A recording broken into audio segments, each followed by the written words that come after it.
പുരുഷവന്ധ്യതയിലെ ഏറ്റവും സീരിയസ് ആയിട്ടുള്ളൊരു പ്രോബ്ലമാണ് എസോസ്പെർമിയ. എസോസ്പെർമിയ എന്ന് വെച്ചാൽ നമ്മുടെ ശുക്ലപരിശോധനയിൽ ബീജങ്ങൾ കാണാത്ത അവസ്ഥ. അവിടെ നമ്മൾ ആ ഡയഗ്നോസിസ് പോലും വളരെ ഇമ്പോർട്ടൻ്റ് ആണ്. നമ്മൾ ജസ്റ്റ് ഒരു മൈക്രോസ്കോപ്പിനടിയിൽ ഒരു സ്പേം ഡ്രോപ്പ് വെച്ച് മൈക്രോസ്കോപ്പിനടിയിൽ കൂടെ നോക്കി സ്പേം ഇല്ല എന്ന് പറഞ്ഞാൽ അതിനെ എസോസ്പെർമിയ എന്ന് പറയാൻ പറ്റത്തില്ല.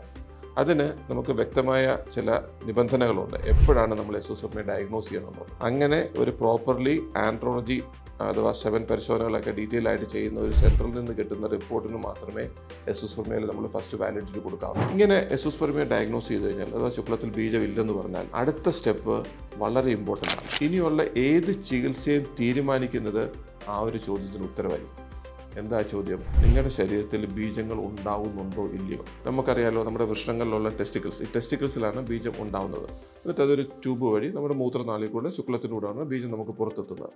അപ്പോൾ ശുക്ല പരിശോധനയിൽ ബീജങ്ങൾ ഇല്ല എന്ന് പറഞ്ഞാൽ 2 പോസിബിലിറ്റി ഉള്ളൂ. ഒന്നുകിൽ നമ്മുടെ വൃഷ്ണങ്ങളിൽ ബീജങ്ങൾ ഉണ്ടാവുന്നു, അത് പുറത്തെത്തുന്നില്ല, അല്ലെങ്കിൽ വൃഷ്ണങ്ങളിൽ ബീജങ്ങൾ ഉണ്ടാവാത്ത അവസ്ഥ. ഇതിനാണ് ഒബ്സ്ട്രക്റ്റീവ് എസോസ്പെർമിയ അല്ലെങ്കിൽ നോൺ ഒബ്സ്ട്രക്റ്റീവ് എസോസ്പെർമിയ എന്ന് പറയുന്നത്. ഇതിൻ്റെ രണ്ടിൻ്റെയും ട്രീറ്റ്മെൻറ്റ് 2 വിധത്തിലാണ്.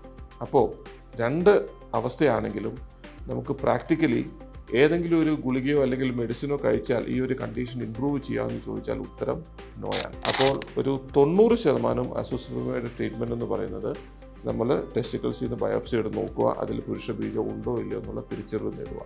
സ്പേംസ് ഉണ്ടെങ്കിൽ അത് വെച്ച് ടെസ്റ്റ് ബേബി എന്നുള്ള ലെവലിലോട്ട് നമുക്ക് പോകാം.